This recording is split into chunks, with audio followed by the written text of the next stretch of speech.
Hello dear all. So today in this lecture we discuss scope and limitations of homeopathy from Stuart Close philosophy. What is the sphere of homeopathy? It means what is the field of homeopathy. That means what is the scope of homeopathy. So physician should have clearly defined idea of the field in which the principle of similia is operative. So physician should know the scope of homeopathy. He should have clear idea about in which cases the law of similars will work and in which cases it will not work. So he should be aware of his boundaries. That is, physician should understand what is the scope of homeopathy. And homeopathy means the principle of law of similars. So practice of homeopathy based on the law of similars. Sincere but misguided enthusiastic physician may try to attempt to cure impossible and try to cure the incurable case. And by doing this, he brings ridicule upon him. Okay, so he will be a person who will be laughed at. So enthusiastic physician may try to attempt the incurable case, he may try to cure. So thus he will bring ridicule upon himself. Physician should not be ignorant of higher possibilities of effecting cure, and he should never miss such opportunities. So he should have clearly defined idea what is the scope of homeopathy, so that he should not be over enthusiastic to cure an incurable case, and he should not miss the chance to cure the curable case. So he should not bring discredit to himself by rejecting the curable case. He should not practice unhomeopathic methods in cases which are easily curable by homeopathy. Accuracy and efficiency in homeopathic therapeutics is only possible to those who have clearly idea of the field in which the principle of similia is operative. So neither one know why he succeeds in one case and fails in another. What we need is clean-cut scientific work capable of being rationally explained, verified, results attained by the intelligent application of definite principle and a perfected technique in the field. It means that physician is able to cure one case, that is say one disease, but in another case he fails. So this should not be the case, that the work of the homeopathic physician must be scientific, and thus he should be able to explain and verify the results of cure or the failure which he may get. So the principle of similia must be operative in every case. Then he can explain the his results. The intelligent application of definite principle must be there. Homeopathy as a therapeutic method is concerned primarily only with the morbid vital process in the living organism, which are perceptible by the symptoms irrespective of what caused them. Thus, the sphere of homeopathy is in vital dynamics. Now, what are vital dynamics? nothing but morbid vital process which takes place in the living organism, and this morbid vital process is first invisible and perceptible by the symptoms, especially the general symptoms. So Hahnemann says disease is nothing more than an alteration in the state of health of healthy individual caused principle of the living organism, making itself known only by perceptible signs and symptoms, the totality of which represents and for all practical purpose constitutes the disease. So what is disease? Is alteration in the state of health by the affection of the vital principle. So, sphere of homeopathy is in all those cases which are caused by the alteration of vital principle. So, in all those cases, in all those patients, the sphere of homeopathy, that is the scope of homeopathy, is present if vital force is affected by dynamic causes.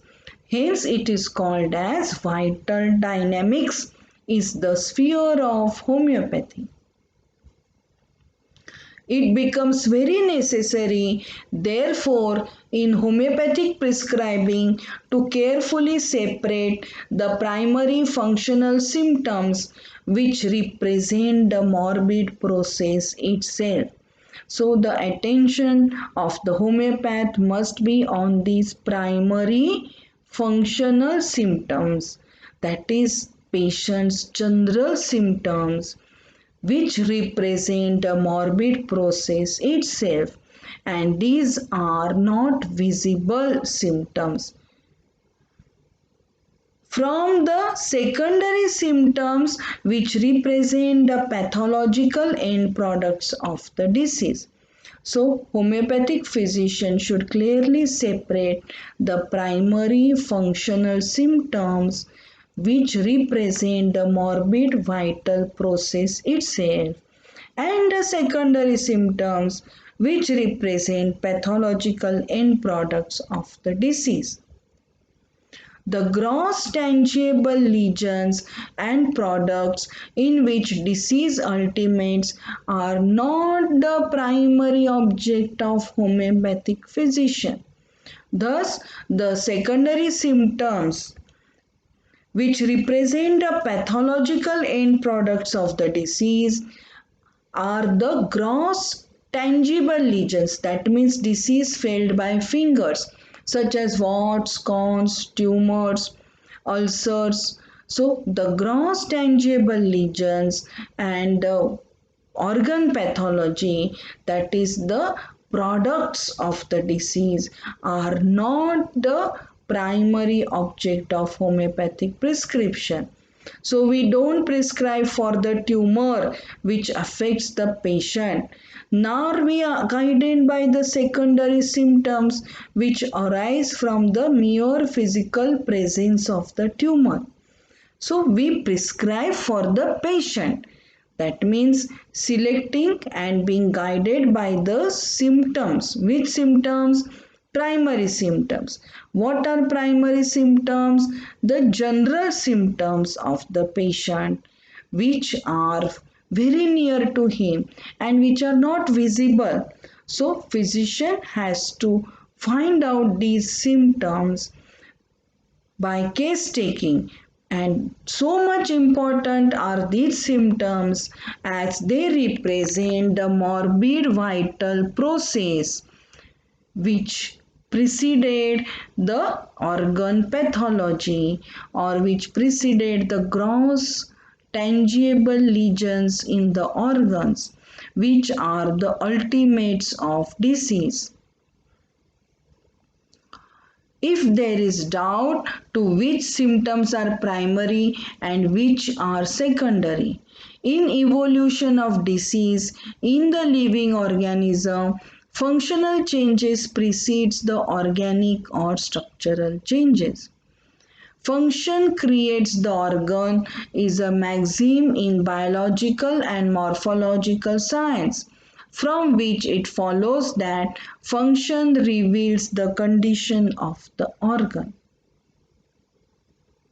Symptoms are outwardly perceptible signs or phenomena of internal morbid changes in the state of the previously healthy organism and are only means of knowing what disease is.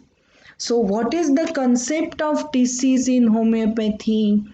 That the symptoms are the very important aspect as they represent the phenomena of internal morbid change in the patient who was healthy previously, and these symptoms are only means of knowing patient's disease. They represent state of order to state of disorder. Disease is disordered vital phenomena for homeopathy, and disease is not the visible pathology. When symptoms are removed, disease ceases to exist. So again we go to the scope of homeopathy. We want to understand the sphere of homeopathy, field of homeopathy, domain of homeopathy. So primarily homeopathy has nothing to do with any tangible or physical cause, effect or product of disease. Tangible means the disease felt by fingers, seen by eyes. So primarily homeopathy has nothing to do with this tangible or physical cause, effect or product of disease, although secondarily it is related to all of them. Effects of disease in morbid function and sensation may remain after the causes have been removed. Removal of tangible products of disease, if it be too far advanced, may have to be relegated to surgery. So, if the tangible product, so if the tumor has enlarged in size, then you may have to take the decision of surgery. Homeopathy deals directly only with disease itself, that is, the morbid vital process manifested by perceptible symptoms, which may remain and continue after the causes have been removed and condition changed. So the focus of homeopathy is on the morbid vital process manifested by the perceptible symptoms. While gross pathological tissue changes, that is the organ pathology, organic lesions, morphological disproportions, neoplasms, that is tumors, and physical effect of mechanical causes are not primarily within the domain of similia and therefore are not the object of homeopathic treatment. The morbid vital process from which they arise or to which they lead are amenable, that is easily controlled to homeopathic medication.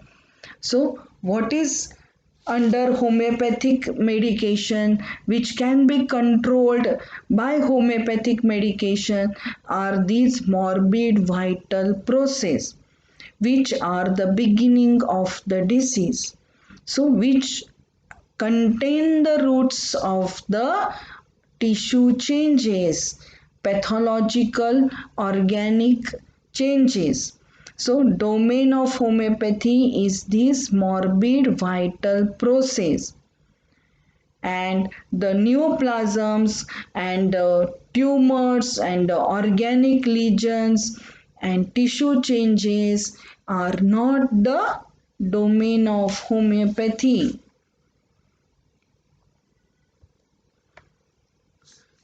Dr. Henneman has advised palliation in which cases, let's see, circumstances arise occasionally which makes it necessarily temporarily for the homeopathic physician to use drugs in physiological doses for their palliative effect. Although the ruling principle of this medical life is cure by symptom similarity and it is an ideal, he is not thereby forbidden the use of palliative measures in cases where they are appropriate and necessary. So, Dr. Henneman has clearly given the instructions when homeopath can give physiological doses for its palliative effect in the incurable cases where gross pathological changes have taken place.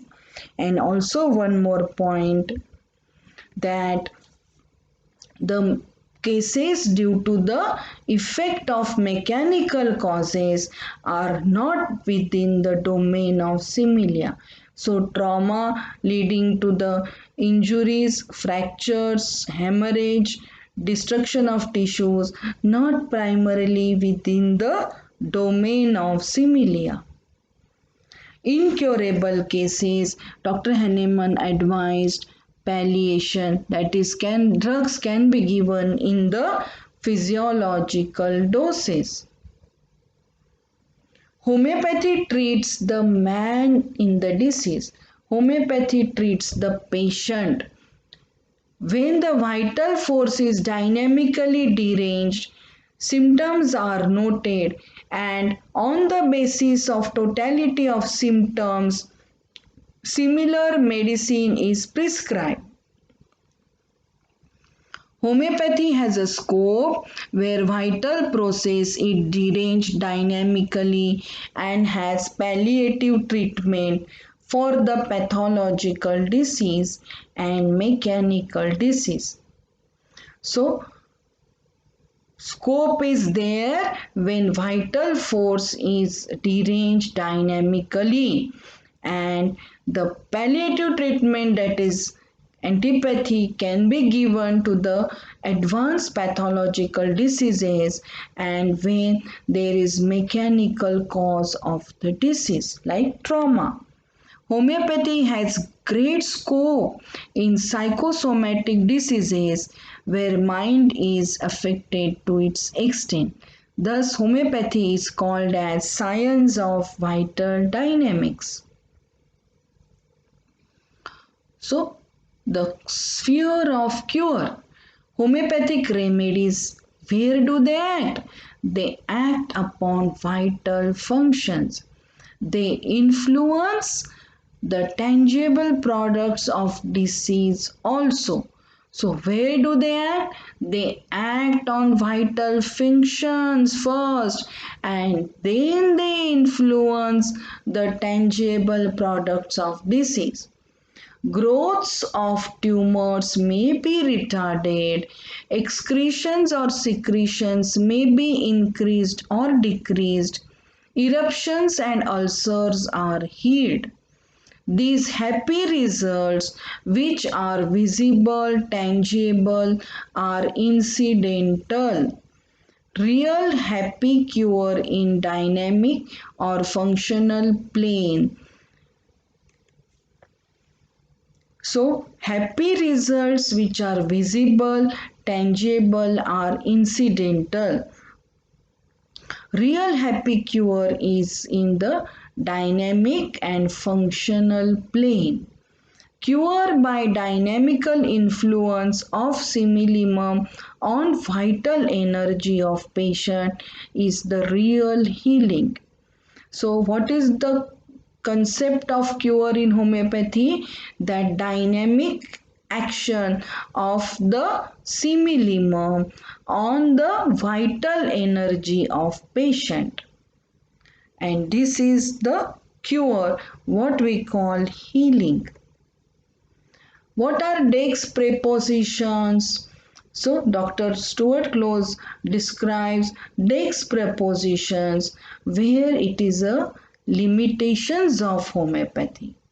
Homeopathy relates primarily to no affection of health, where exciting cause of disease is constantly present and operative. Means as long as the exciting causes are present for a long time so that they become maintaining causes, the sphere of homeopathy is not operative. So, as long as the maintaining causes are present, cure will not take place. So, physician has to remove the maintaining cause of the disease.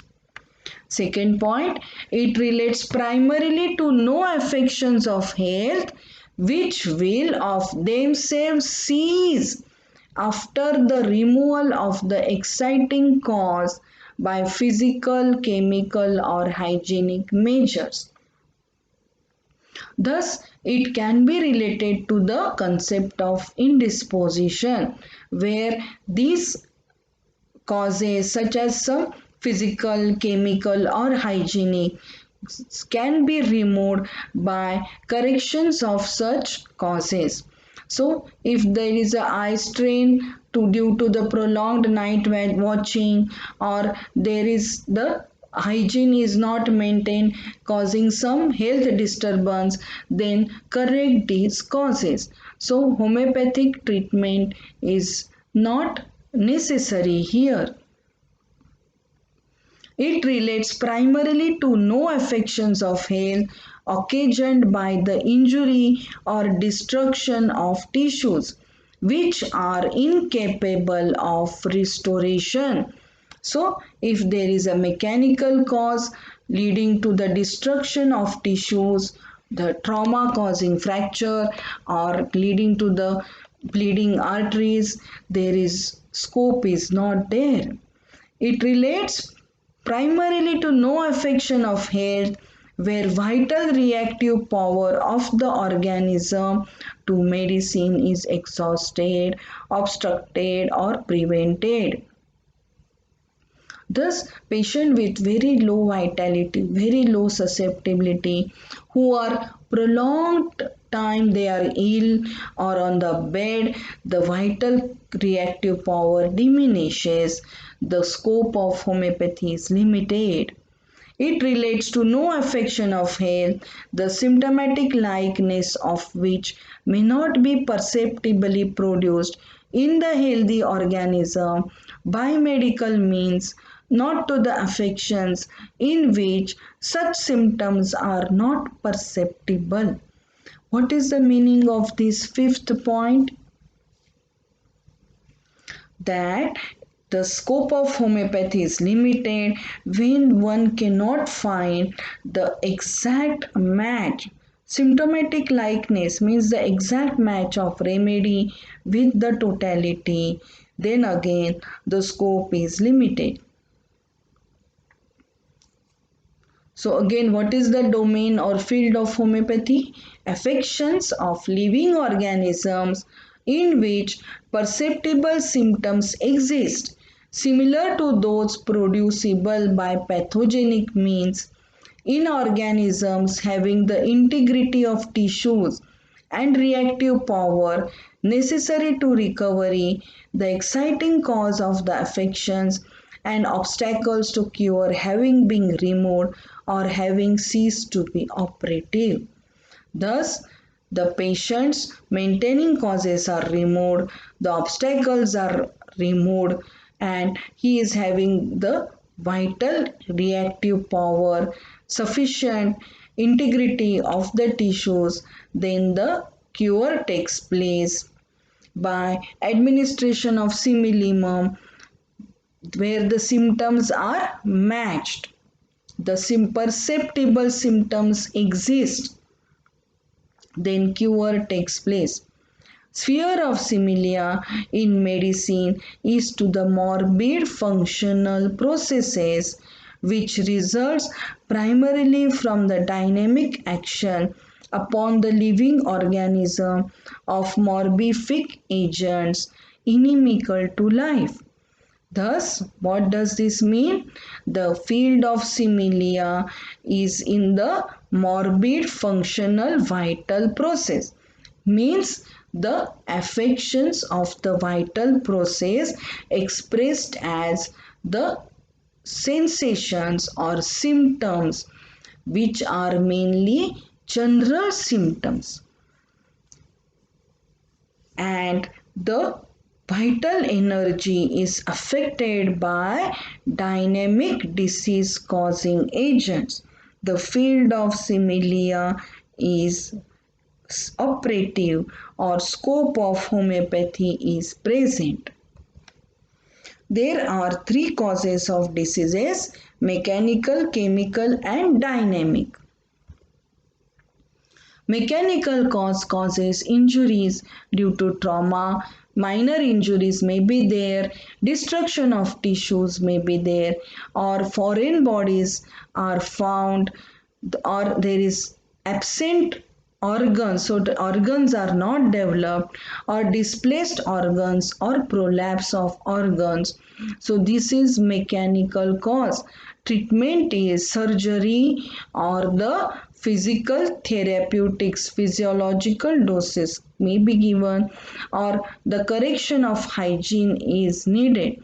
So mainly it is surgery, correction of the fractures, suturing of the bleeding arteries, and the surgical removal of the displaced or prolapsed organs. Chemical causes. So action of chemicals or poisons. It has effect on the tissues and organs. Functional or structural changes present in the tissues. For example, sulfuric acid may cause ulcers and burning of the tissues and skin. So in homeopathy, there is no direct antidote to sulfuric acid, for example, but the effects it has caused on the tissues are treated by homeopathy. So dynamic treatment is given based on homeopathic principles, means the symptomatic matching is done and homeopathic remedies are given to treat the effects of poisons or tissues. What are the dynamic causes? Are the intangible causes. So intangible causes, the medicinal or toxic agents. So primary disturbs the vital functions of mind and body. Dynamic causes are there in the sphere of similia. So mental or psychical causes, atmospheric changes, thermic, that is again related to say the change in the temperatures in the atmosphere, or electrical, thundering, telluric, climatic causes are the dynamic causes. The dietetic, hygienic, contagious, infectious, specific contagious, or these infectious, all diseases due to bacterial agents or pathogenic microorganisms produce effects through their toxins. So treatment is internal homeopathic medicine. No direct antibacterial, antifungal, antiviral medicine is present in homeopathy. So again, domain of similia, dex preposition, discussion further extension. Homeopathic law relates to no agents intended to affect the organism chemically. So already discussed, we don't have any direct chemical antidote. We can treat the effects of the poison. Homeopathy relates to none applied for mechanical effects simply. So we don't have any medicine which can be applied mechanically. It relates to none applied in the development or support of the organism when in health. So homeopathic remedies are not causing any growth and development of the organism. So, it relates to none employed directly to remove or destroy the parasites which infest upon the body. So we don't have any direct antiparasitical, antiviral, antibacterial medicines. The homeopathic law relates to no agents or drugs administered for their direct physiological effects. Homeopathic medicines are given in the minute doses and they are in the dynamic form. They are not in the crude form. So the dose is minute, not large dose, not physiological dose.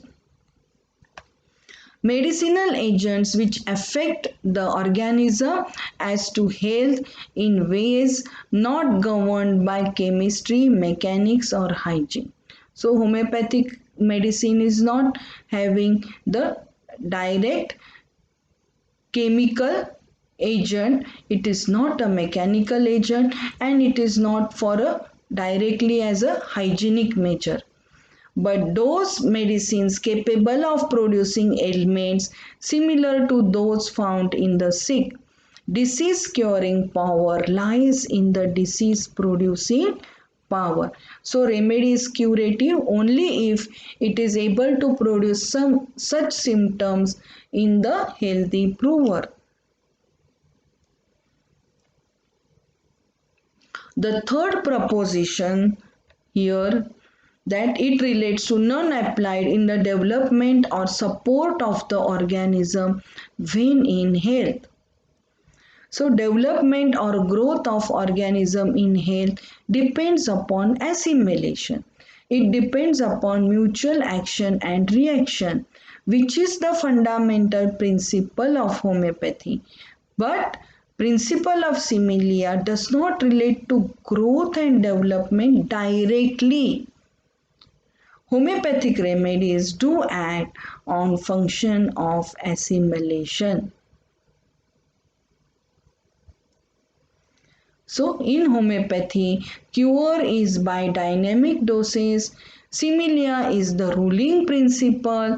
Dr. Hahnemann has taught us and he showed the futility, that is the we don't have any use of antibiotic medication given in physiological doses, as they don't cure, they palliate. Now what is palliation? Dr. Hahnemann advised palliation in certain cases called as suspended animation. In aphorism number 67, in most urgent cases, there is danger to life. Imminent death allows no time for action of homeopathic remedies, not even hours or minutes, due to asphyxia, freezing, drowning, etc. In such cases, treatment is gentle electric shock, strong coffee, camphor, application of heat, stimulation, resumes the play of vital force. There is no disease to be removed, but obstruction and suppression of vital force is there. And so physician should give antidotes, analgesics, alkalis for mineral acids, use of analgesics, anesthetics in case of passage of renal stone as unbearable pain occurs due, and it should be given to prevent the neurogenic shock. So Hahnemann has clearly given the instruction when to use the antipathy and when to use the measures like giving gentle electrical shock, use of strong coffee or camphor, because vital force is not having the time to act from with the effect of homeopathic medicine. It is obstructed in these cases of asphyxia, drowning, freezing, etc. Homeopathic physician will be unprejudiced. If he meets with emergency, he will not allow his pride and prejudice obscure his limitation. So physician should be well aware of the scope and limitations of homeopathy. He never forgets the welfare of the patient. In some situations where limitations arise, there is lack of time, moral pressures are there, time and circumstances are beyond his control. Then, strategic retreat to another line of defense in war often gives a stronger base from which to launch a successful attack.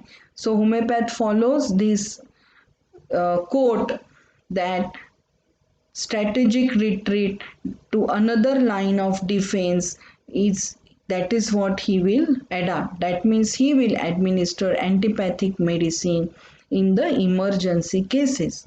A skillful physician may win the confidence of patient and relatives and ameliorate the pain of patient and can treat him for renal colic. Thus, if patient is having the trust or faith in the homeopath and he is ready to take the homeopathic medicine, and then he can surely even bear the renal colic, that is the or the passage of renal stone, the excruciating pain he may be able to tolerate, and which afterwards relieves the patient.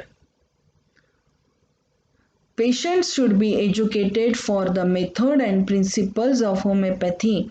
They acquire confidence when they see the results of competent homeopath. Some are over enthusiastic and support physician even in emergencies. Some are interested in quick results, but they will not continue with the conscientious homeopathic physician. So, patients are also having different categories. Those who have faith and trust will continue with the homeopathic physician and will cooperate with the homeopathic physician. But those who are interested in quick results will not continue with the conscientious homeopathic physician. So, we summarize the limitations of homeopathy in emergency cases when there is no time for action, not for an hour or sometimes even for quarter hour, homeopathy is not applicable. In sudden accidental cases, it is the limitations of homeopathy. Cases with irreversible organic changes may be taken for surgery because it is not in nature to regress this pathology.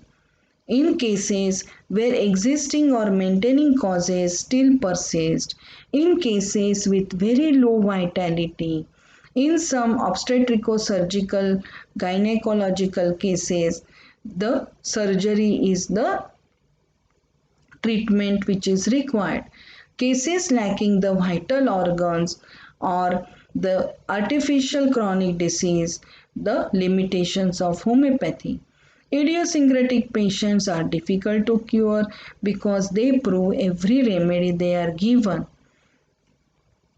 So, this is about the discussion of scope and limitations of homeopathy.